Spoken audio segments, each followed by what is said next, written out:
ময়মনসিংহের হালুয়াঘাটে বোরো ধান যখন পাকার শেষ পর্যায়ে ঠিক তখনই দেখা দিয়েছে ভয়ঙ্কর কারেন্ট পোকার আক্রমণ। এতে বিপাকে পড়েছেন প্রান্তিক কৃষকেরা। কারেন্ট পোকা নামে এক জাতের ফড়িং ধান গাছের প্রাণশক্তি শুষে নিয়ে মেরে ফেলছে। ফলে কৃষকেরা বাধ্য হয়ে কাঁচা অবস্থায় ধান কেটে ঘরে তুলছেন। এতে ফলন যেমন কমছে, তেমনি বাড়ছে আর্থিক ক্ষতির শঙ্কা। এই ক্ষেত কিরায় খাই আসতেছে, আমরা চলবো কি ভাই এই চিন্তাইতে বাঁচতেছি না। আঙ্গর তো কেউ করে না, বন্যার সময় ক্ষেত না গাইলাম, বন্যার ক্ষেত গাইয়া গেল গা, আঙ্গর দুর্গতি না, আঙ্গর চলাই কষ্ট। মাসের তো শুনি যে মাসের বলে গরিব গরিব করে সহায়তা করে, আঙ্গর তো কোনোদিন করলো না। এখন আবার ক্ষেত না গাইছি, টঙ্কা নিজের জায়গা জমিন নাই, পুলাং চলানের চলার কষ্ট।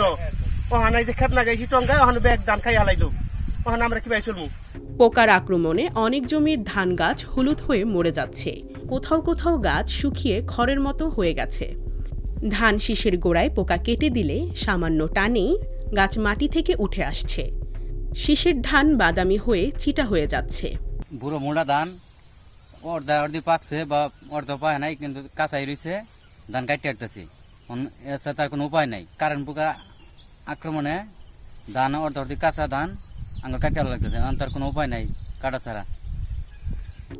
হালুয়াঘাট উপজেলার সদর, জুগলি, ধারা, ধুরাইল, কৈচাপুর, আমতৈল সহ একাধিক ইউনিয়নের কৃষকেরা কারেন্ট পোকার আক্রমণের শিকার হয়েছেন।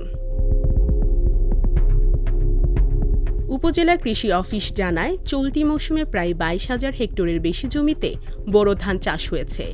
এর মধ্যে আগাম জাতের প্রায় 24% ধান ইতিমধ্যেই কাটা হয়েছে। ধান যদি 80% পর্যন্ত পেকে যায়, তাহলে তা কেটে ফেলা নিরাপদ। এতে কৃষকের ক্ষতি তুলনামূলক কম হবে। আমাদের হালুয়াঘাট উপজেলায় এই বছর বোরো মৌসুমে 22,845 হেক্টর বোরো আবাদ হয়েছে।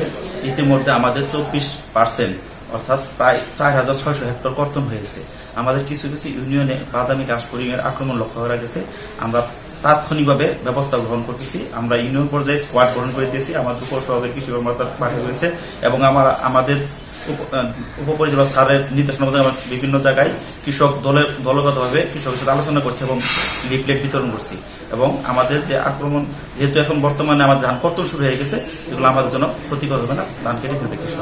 আসলে কৃষকের ভয় পাওয়ার কোনো কারণ নেই, যেহেতু আমাদের সামনে কালবৈশাখী ঝড়ের সম্ভাবনা রয়েছে, বৃষ্টিপাতের সম্ভাবনা রয়েছে। তাই আমরা কৃষক পরামর্শ দিচ্ছি, যদি 80% ধান পেকে যায়, তার সাথে সাথে যেন কৃষক ধানগুলো কেটে ফেলে। কারণ কৃষকের কিন্তু এখন সোনালী ধান ঘরে তোলার সময়, এই মধ্যে যদি অপেক্ষা করে তাহলে আমাদের কালবৈশাখী ঝড় তো বৃষ্টিপাতে ক্ষতি হওয়ার সম্ভাবনা রয়েছে।